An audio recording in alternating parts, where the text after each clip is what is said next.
Hello and welcome to a special edition of our university radio show, Wrestling Pages. My name is Max Page. And I'm Chris Russell, and we're here with the candidate for the leadership of the PC Party, Steve Kent. Thank you very much for coming, Steve. Thank you very much. Great to be here. Thanks for having me. So for anyone who doesn't know Steve, he's the MHA for Mount Pearl North, and until recently he was the Minister for Intergovernmental and Municipal Affairs, Minister responsible for the Office of Public Engagement, and Minister responsible for Fire and Emergency Services. Before that, he served in municipal politics in Mount Pearl on City Council and as the city's mayor. He's also been the head of Scouts Canada and Big Brothers Big Sisters for Eastern Newfoundland. Is there anything I missed there, Steve? Probably a few things, but that's a good summary. Thank you very much for coming on. How have you been? Great. It's been a busy few weeks on the campaign trail. I'm really enjoying it. I'm getting a chance to talk to people throughout Newfoundland and Labrador, and it's an exciting time. It's an exciting time for our party. It's an exciting time for our province. So have you been on the air here in CHMR in the radio station at MUN? I think back in my younger days, I did a couple of interviews with CHMR, and I also contemplated volunteering for CHMR and did an orientation at one point, but never really got the time to put together my own show or get more involved, which is unfortunate. I've always had an interest in radio. In fact, for a couple of years, I worked for a Newfoundland Broadcasting Company with the Sterling family, and for a brief period, I was the station manager at Oz FM. So I learned a lot about radio over the couple of years that I was directly involved in the business. It's a great way to communicate. It's a great way to connect people and to connect communities, and it's something that I'd like to do more of at some point. I actually was a part of the Oz FM Cruiser team as a summer job at one point. So that was probably the coolest summer job I had, where I got to travel around the province and give out prizes and give away cash. It was a lot of fun for sure. And after that, I co-hosted a Saturday night show on Oz for a brief period of time. So radio is a lot of fun, and it's great to be back in the studio for a little bit. Excellent. So, yeah, we're here at MUN. So maybe do you want to talk about some of your pivotal experiences at MUN, Steve, that have shaped where you are and who you are today? I would say the pivotal experience was finally graduating.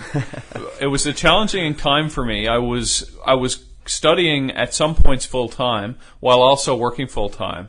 I was elected to City Council in Mount Pearl at age 19 at the beginning of my second year on campus. So I only had 1 year under my belt. Then I was the deputy mayor of Mount Pearl. A year or so later, I went to work full-time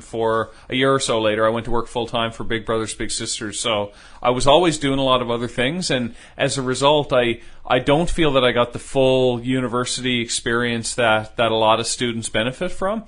But I still managed to get involved on campus. I worked for student development, for student affairs and services for a number of terms. I ran a program that was called LIFE, Leaders Involved in Further Education, where we prepared high school students for entering post-secondary and coming to Memorial. We did an experience where they got to come and spend a couple of days on campus and learn about all the opportunities that existed here.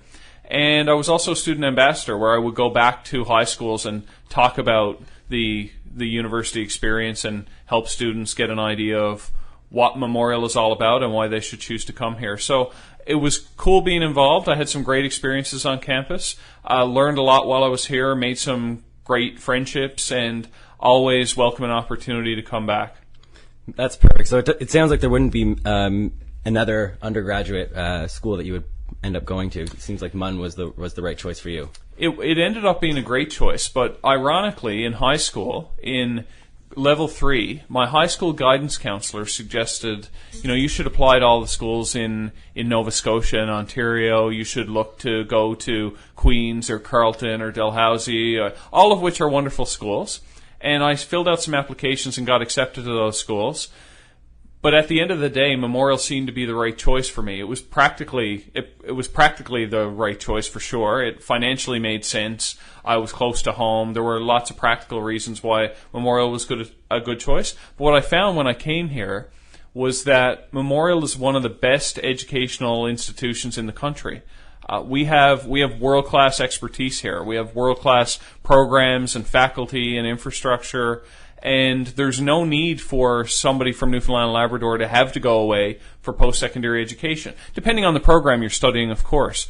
But there are amazing opportunities here, and I don't think people should feel that they have to go somewhere else to get a post-secondary education. If they do, great. You can always come back and bring your skills and experiences back to Newfoundland and Labrador. But we have an amazing post-secondary institution right here that's not only benefiting Newfoundland and Labrador students, but it's benefiting students from all over the world, as you know. Yeah, and that being said, myself and Chris went to grade school in Nova Scotia, and this school is just so appealing for a number of different reasons. It was affordable, and the high quality education that you're speaking about, and it brought myself here, and I almost never look back. I still go home for the summer sometimes, but that's about it. Yeah, it's great to see more and more young people coming here to pursue their studies. We need more people to come here, not only to pursue their studies, but to pursue careers. We have some major labor market challenges in this province, and the more we can do to attract bright young people here, the better off we will be for sure. Right. So you were at MUN when you got really heavily involved in the public service. So do you have any advice to other young people going to MUN now who might be interested in getting involved in the public service? For anybody who wants to get involved in public service, whether it's as a politician or working in the civil service or whatever the case may be, I think being connected to community is really important. Whether that's your student community or whether that's the community at large, I think being involved and being engaged is really important.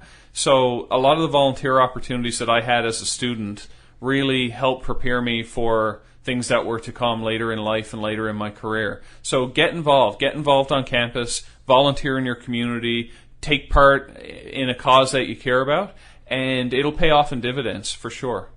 And it seems like you did play a significant role volunteering with these organizations, but I was wondering, with something like Scouts Canada, could you maybe share an experience of when you were actually in Scouts as a young person, and why Scouts was so important to you?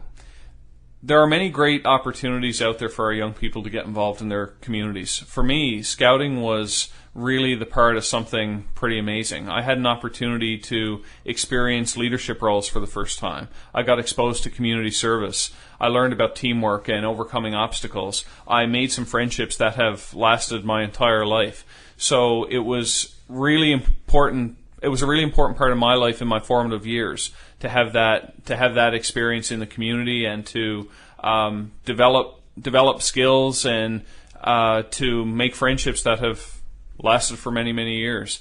So as a result of it having such a profound impact on me, it's one of the causes that I've chosen to continue to give back to. Yeah, that's great. Cool. Yeah, that is awesome.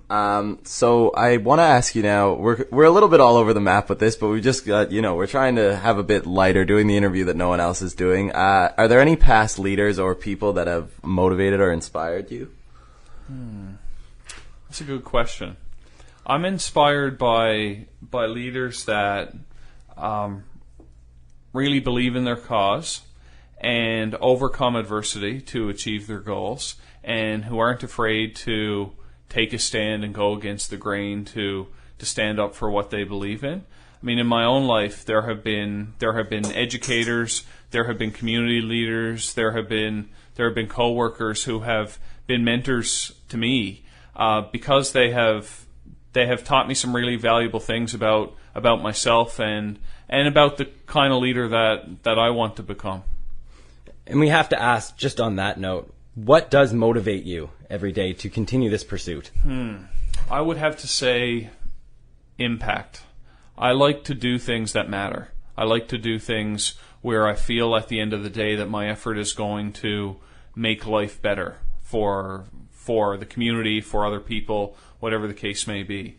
I want to do work that matters, and I've been involved in public service for 17 years now through municipal government and through provincial government, and I still am excited to get up in the morning and do that work. I've had lots of opportunity to have real impact, to address issues that are affecting people's lives, to tackle challenges that are affecting people and make things better for them.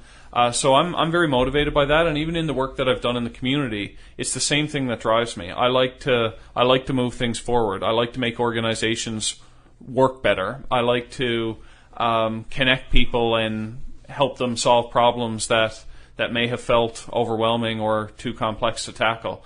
So that's what drives me. It's the ability to have impact and make things better, whether that's making an organization better or making circumstances better for people in a given community. Awesome. Well, I don't think anyone can really deny the impact that you've made so far. I think we're going to take a little break now, and when we get back, we're going to talk about the leadership election a little bit more. Stay tuned.